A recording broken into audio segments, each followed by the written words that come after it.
5 raisons pour lesquelles tu ne réussis pas dans le dropshipping en Afrique.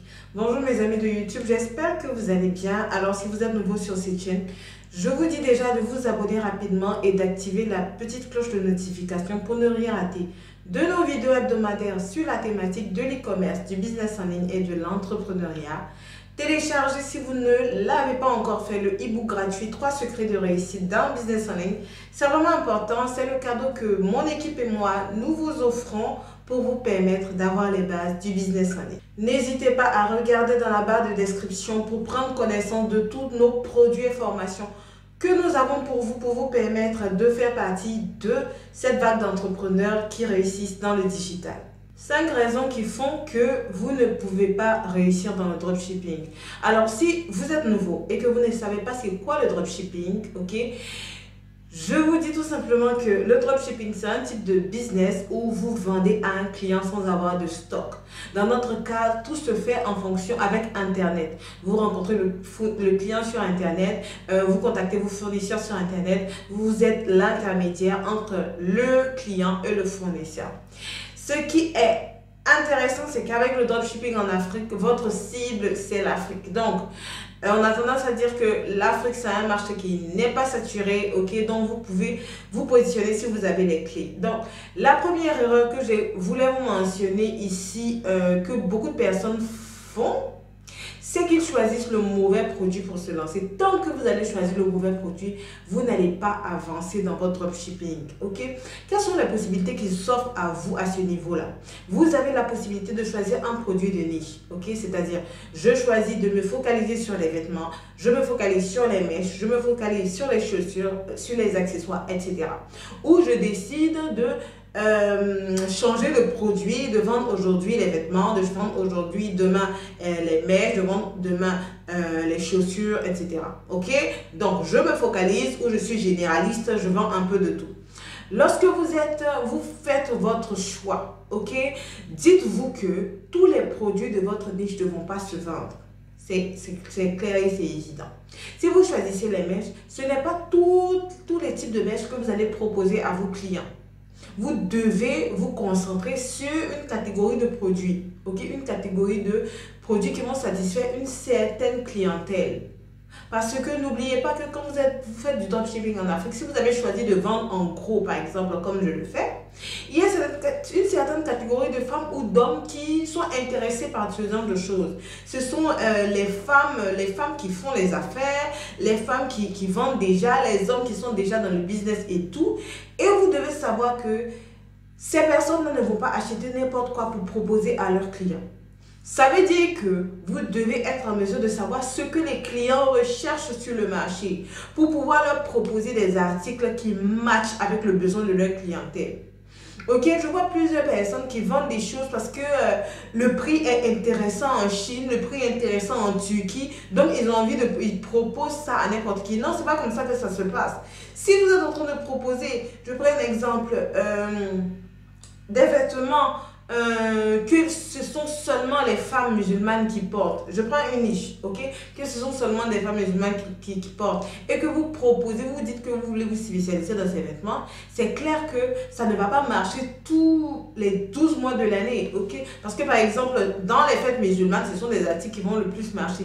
Mais il y a des gens qui disent que, ah oui, je veux me spécialiser dedans en vendant en gros, par exemple. Non, ça ne va pas donner comme ça. Parce que la personne qui vend en gros, elle sait que, en fait, sont ses clientes, à moins qu'elle veut vendre uniquement aux musulmanes, ses clients sont un peu variés et qu'elle ne va pas vendre le même type d'article. Donc, c'est des choses comme ça que vous devez évaluer pour choisir vos produits.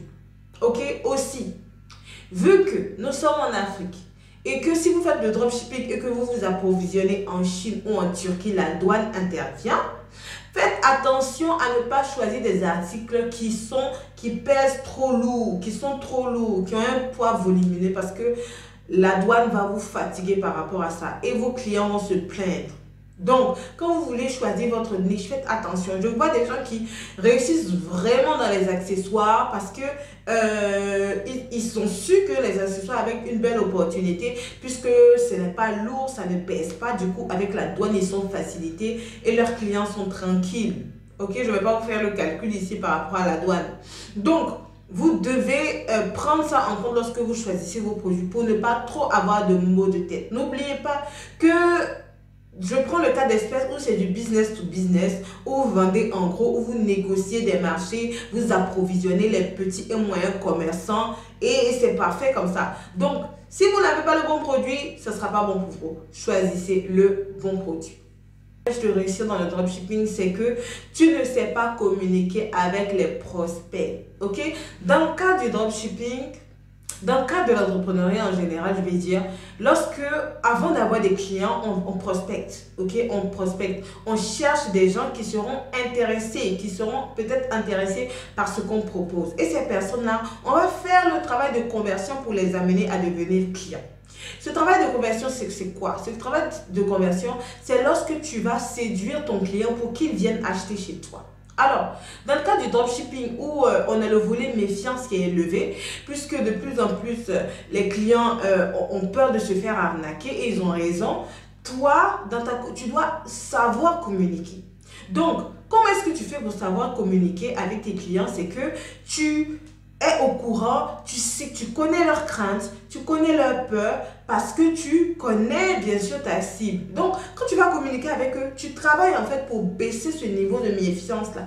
Le niveau de méfiance doit baisser. Et comment est-ce que tu fais pour que le niveau de méfiance baisse? C'est en travaillant sur la proximité avec tes clients, en montrant aux clients que oui, tu es une vraie personne, que tu es une entreprise. Si vous voulez vraiment vous positionner dans le dropshipping, créez vos entreprises. Je suis sûre que vous n'avez pas envie de donner 500 000 € à un personnage lambda comme ça qui dit que oui, je vends des produits, je peux vous approvisionner. Ok? Plus vous légalisez, vous montrez aux gens que vous êtes une entreprise sérieuse, mieux ils vont acheter chez vous. Mieux ils auront des facilités à vous donner 1 000 €, 2 000 € pour passer des commandes. Ok? Donc, sachez comment est-ce que vous communiquez avec vos prospects et mettez-vous dans les dispositions. Votre problème, c'est que vous ne vous mettez pas dans les dispositions d'entreprise. Vous vous comportez comme des citoyens lambda. Ok? On n'est pas en ligne pour tâtonner. Si tu es encore en ligne pour te faire les 100 000, 200 000 francs par-ci, il faut que tu vises encore plus haut. Il faut que tu vises encore plus haut. Moi, j'ai fait ces erreurs-là au début. Je me suis dit que oui, je gagne 200 000, je peux avoir 200 000, 300 000, 500 000 francs, je suis contente, j'ai pas de problème, j'arrive à payer mon loyer. Non, ça ne suffit pas. Ça ne suffit pas, vous devez vous concentrer pour bâtir des entreprises fortes. Ok? Il y a des personnes qui vivent, leur entreprise, c'est uniquement de dropshipping. Et ça, n'importe qui peut le faire. Quel que soit le statut que vous avez, vous pouvez le faire. Il faut simplement que vous vous concentrez, que vous vous mettez dans les dispositions. Donc, communiquez avec vos clients de sorte à baisser la méfiance et leur donner confiance pour qu'ils achètent chez vous. Troisième chose, tu négliges ton service client. Oui, je vois plein d'entrepreneurs, lorsqu'ils ont un peu de revenus, ils commencent à négliger leur service client. Ils commencent à répondre quand ils veulent. Ils commencent à parler aux clients n'importe comment. Non, les amis, non, doucement. Surtout en Afrique, doucement. Faites attention à ça. Vous savez, lorsqu'on se lance au début, une entreprise, la même manière dont le sang coule dans les veines d'un homme, le sang de l'entreprise, ce sont les ventes. Le sang et l'âme de l'entreprise, ce sont les ventes. Et les ventes, c'est le client qui vous donne son argent. Si vous négligez le client, votre entreprise n'aura plus de sang, n'aura plus d'âme. Qu'est-ce qui va suivre? La mort. Donc, il faut que vous dites que le client, c'est je me lève pour le client. Je vis pour le client. Et si vous avez des collaborateurs, communiquez-les cette pensée-là. Pourquoi les Chinois réussissent beaucoup en entrepreneuriat? Une chose que j'ai remarqué sur les Chinois, c'est qu'ils savent très bien prendre leurs clients. Ils savent très bien prendre leurs clients. Et n'oubliez pas, en dropshipping, quand quelqu'un, c'est une affaire de business to business. Ça veut dire que quand la personne commande chez vous une fois, lorsqu'il est satisfait, c'est facile de le fidéliser. Cette personne-là va revenir commander chez vous le mois prochain puisque c'est du commerce. Ça vous permet de bâtir un business durable, un business solide. Mais le petit effort que vous avez à faire en fait, c'est de vous assurer que vos clients sont satisfaits. et de leur montrer que vous êtes présent pour eux. Parce que n'oubliez pas, c'est ces clients-là, ces prospects-là, ces clients même qui ont déjà acheté chez vous là, au lieu d'aller traîner sur Alibaba, au lieu de vous se faire arnaquer et tout, s'ils ne sont pas outillés, s'ils ne savent pas comment ça se passe, ou AliExpress, ils vont venir chez vous. Ils vont venir chez vous parce qu'ils ont confiance en vous, parce qu'ils se disent que vous allez pouvoir les satisfaire. Donc, à ce niveau-là, en fait, vous devez tout mettre en œuvre pour qu'ils reviennent. Dans le dropshipping, tu ne vas pas souffrir pour avoir un client qui va te passer une commande de 500 000 francs, de 600 000 francs, et puis le perdre parce que tu réponds mal, parce que tu as des problèmes avec... Moi, j'offre même souvent des restaurants aux clientes. Je leur offre souvent des plats. Mes bonnes clientes, je fais tout pour les retenir. Tout simplement parce que ça fait partie du game.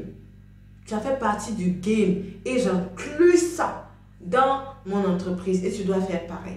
Quatrième erreur que tu fais dans le dropshipping et qui te maintient en retard, c'est que tu travailles toujours en amateur. Malgré que ça fait 6 mois, 1 an que tu es dans ce domaine-là, tu es toujours en amateur. Tu ne veux pas upgrade pour aller en professionnel. Qu'est-ce que j'appelle être professionnel? Être professionnel, c'est penser à prendre des bureaux. Être professionnel, et c'est ça, s'étendre. C'est s'étendre. C'est penser à prendre des bureaux. Être professionnel, c'est commencer à payer la publicité Facebook et à convaincre les gens que tu ne connais pas. Ok? Lorsqu'on travaille avec de façon organique, avec ton profil Facebook et tout, on a des clients qui commandent et tout, on cherche dans les groupes. Après, il faut attirer plus de personnes. Plus de prospects égale plus de clients, n'est-ce pas? Plus de prospects égale plus de clients. Donc, quand tu travailles de façon organique, après, passe à la publicité payante. Passe à la publicité Facebook. Tu vas maintenant développer de nouvelles stratégies pour convaincre les personnes que tu ne connais pas. Pour convaincre les personnes qui sont dans d'autres pays de commander chez toi. C'est comme ça que tu vas faire avancer ton activité, que tu vas mettre un pas après l'autre. Ok? Ne sois pas à l'aise avec ce confort ou avec ce statu quo de « Ah oui, décembre, j'ai fait des ventes. » Oui, mais si tu veux avoir une entreprise qui tourne avec le dropshipping, ce n'est pas seulement décembre. Il y a janvier, il y a février, il y a mars, il y a tous les mois de l'année jusqu'en décembre. Et à chaque mois, tu dois avoir des stratégies. C'est comme ça. Ok? Et ne pas t'endormir. Donc, il faut que tu te mettes en tête qu'à un moment, tu dois migrer en professionnel. Tu dois un peu, et ça c'est sortir de sa zone de confort. Je vois plusieurs qui sont dans leur zone de confort, oui, qui se contentent de publier leurs articles sur WhatsApp. J'ai 2-3 clients, ça me convient. Sur mon profil Facebook, j'ai 2-3 clients, ça me convient. Non, tu dois viser encore plus. Tu dois viser encore plus haut. Ok? Si tu es uniquement sur Facebook, tu dois penser à aller sur YouTube pour parler de tes produits. C'est comme ça, c'est ça sortir de sa zone de confort. Tout le cours sur YouTube que j'ai fait, c'est pour les dropshippers. C'est parce que YouTube va baisser le niveau de méfiance avec les gens qui vont te voir sur YouTube. Ils seront faciles à commander chez toi. Tout ça, ça fait partie de la stratégie e-commerce. Donc, raison pour laquelle je me suis attelée à faire un cours entier sur Facebook, un cours entier sur YouTube pour vous. Et en 2021, vous devez savoir où placer vos pions. C'est comme ça que ça se passe, les amis. Donc, voilà. Il y a des personnes, par exemple, qui viennent dans nos locaux et qui je ne les connais pas. Des femmes, je ne les connais pas du tout. Elles disent, ah oui, je suis venue commander mes mèches. Merci pour ce que vous faites pour le business, pour ce que vous faites pour les gens qui veulent entreprendre dans le business en ligne, etc. Elle me connaît peut-être sur YouTube. Mais elle a décidé de venir passer sa commande chez moi parce qu'elle est sûre que je ne vais pas fuir avec son argent. Je suis une entreprise, je me suis positionnée de telle sorte à ce qu'elle ne doute pas de la fiabilité de nos services, de la fiabilité de notre prestation. Et c'est ce que vous devez faire. C'est ce que je vous apprends sur cette chaîne. Et pour 2021, c'est ce que vous devez viser, les amis. Donc, évitez cette erreur. En 5, je vais conseiller à tous ceux qui sont sur cette chaîne et qui veulent se lancer dans le dropshipping de ne pas faire l'erreur de vouloir tout vendre. Je vois plusieurs personnes qui font l'erreur de vouloir tout vendre. Vous devez vous spécialiser. Ok, moi j'ai fait cette erreur là au début. Je voulais vendre et Et tout ce que les gens me demandaient, je voulais les proposer, les vendre. Spécialisez-vous. Plus vous vous spécialisez dans le dropshipping, plus vous gagnez de l'argent. Oui, oui. Plus vous vous spécialisez, plus vous gagnez de l'argent. Parce que vous serez facilement recommandable. Les gens vont retenir, par exemple, s'ils retiennent Kofi & Co. ou je ne sais pas quel nom donner Co. Ils vont vous retenir sur certaines images de marque. Et travailler à ce que les gens retiennent quelque chose de précis de vous. En voulant tout faire, on ne fait rien. En voulant tout faire, on ne fait rien. Les gens doivent retenir quelque chose de précis de vous. Donc, bâtissez votre image de marque par rapport à une niche. Votre image de marque par rapport à une niche. C'est comme ça qu'en fait, vous allez en 1 an, en 2 ans, voir que des clients vous viennent de partout. Parce qu'ils ont attesté votre crédibilité dans ce domaine-là. Oui, oui. Plus vous vous spécialisez, plus vous gagnez de l'argent. Parce que vous serez facilement recommandable. Les gens vont retenir, par exemple, s'ils retiennent Kofi & Co. ou je ne sais pas quel nom donner Co. Ils vont vous retenir sur certaines images de marque. Et travailler à ce que les gens retiennent quelque chose de précis de vous. En voulant tout faire, on ne fait rien. En voulant tout faire, on ne fait rien. Les gens doivent retenir quelque chose de précis de vous. Donc, bâtissez votre image de marque par rapport à une niche. Votre image de marque par rapport à une niche. C'est comme ça qu'en fait, vous allez en 1 an, en 2 ans, voir que des clients vous viennent de partout. Parce qu'ils ont attesté votre crédibilité dans ce domaine-là. C'est ça en fait. Donc, faites très attention par rapport à ça. Concentrez-vous et puis donnez-vous les moyens de réussir. Évitez ces 5 erreurs-là. Vous allez exploser en 2021. Voilà les amis, ce que j'avais à partager avec vous. Si vous êtes sur cette chaîne, abonnez à cette chaîne. Je vous réserve plein de surprises en 2021. Donc, restez connectés sur la chaîne et invitez les personnes, partagez les vidéos à s'abonner afin qu'ensemble on développe cette communauté forte là des entrepreneurs en ligne en 2021.